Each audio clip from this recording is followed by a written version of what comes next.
at stores with all of the books. I finally have a stack of books here that I have finished, and I thought I should share them with you because fingers crossed I'm going to have even more finished by Friday. I'm really working hard to finish strong here at the end of February. Yes. So jumping right in, Sean, the Book Maniac, and I have been reading the Faber stories, and we finished 2 more of those. Bettina Gappa's An Elegy for Easterly and Robert Aikman's The Inner Room. We're working on a little collaboration videos with these, so I'll hold off talking about them just now.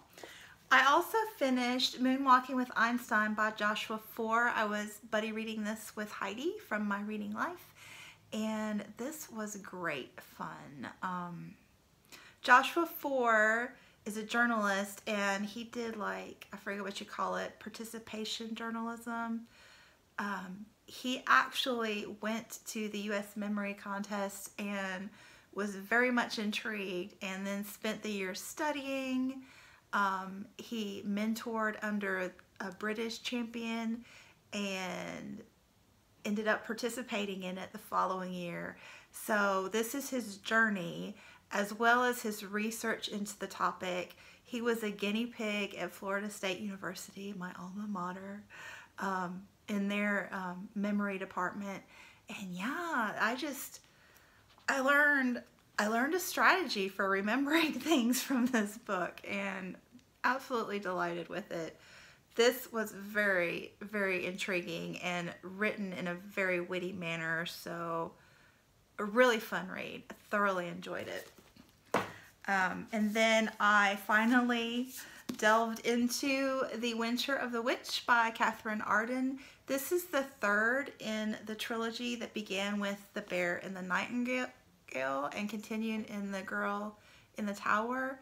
I loved it.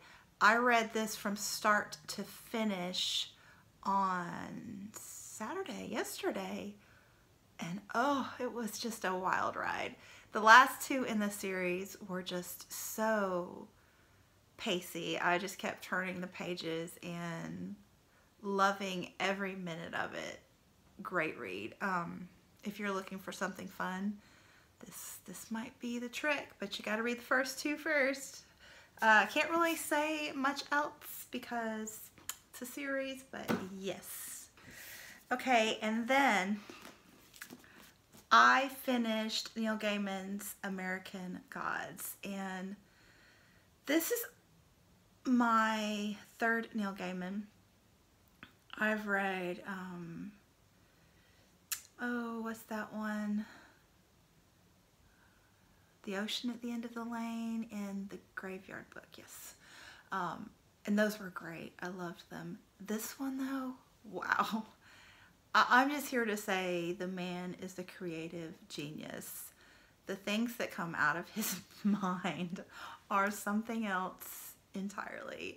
So this book is really hard to describe, but he's looked at all, you know, the United States is a nation of immigrants, as well as we obviously have our Native American population, but by and large we're immigrants, and he takes both of those storylines,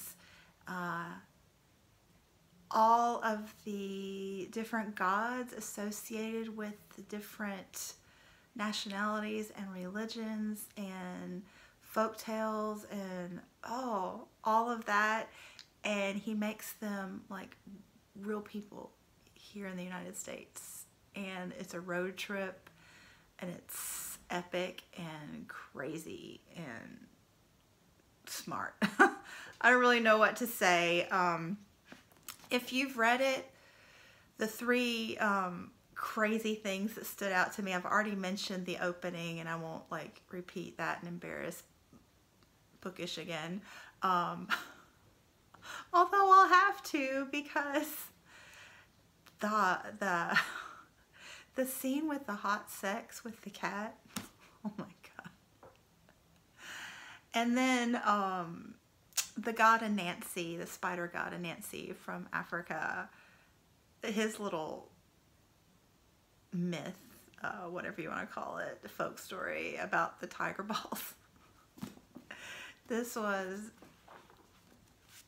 just something else, okay? It was thoroughly entertaining, very interesting to think about it, super fun on audio, but wow, just really something else entirely. Okay, and then I just finished this one this morning, Hum If You Don't Know the Words by Bianca Marais. This was excellent. I laughed. There are two little kids in this story, Robin and Maury. Robin's a little South African girl, and Maury is also raised in South Africa. Robin is a white girl. Maury is a little boy of Jewish descent. And then the other main storyline is Beauty, who is an African mother, I believe Tosa, from the Tosa tribe, and her oldest daughter is a teenager and in the city and goes missing. Yeah, there's an uprising. Robin's parents were murdered in the opening chapters, and she ends up living with her aunt, who's a stewardess. And it's just, I'll stop there, but overall, the dialogue with the two kids is so incredibly charming.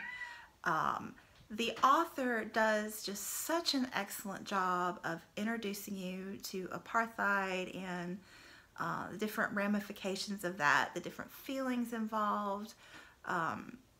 You just get a flavor for the city at that time, and the ending was just ugly cry, man, ugly cry. It just hit me so hard.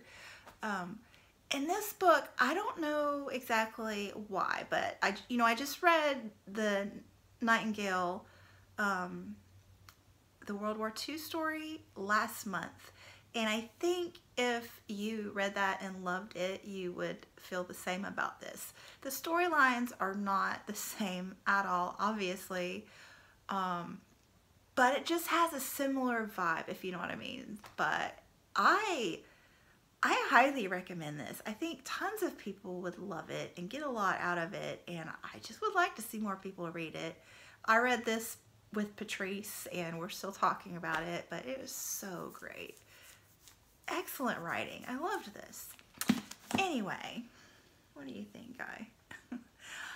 Thanks so much for watching, and I will be back soon.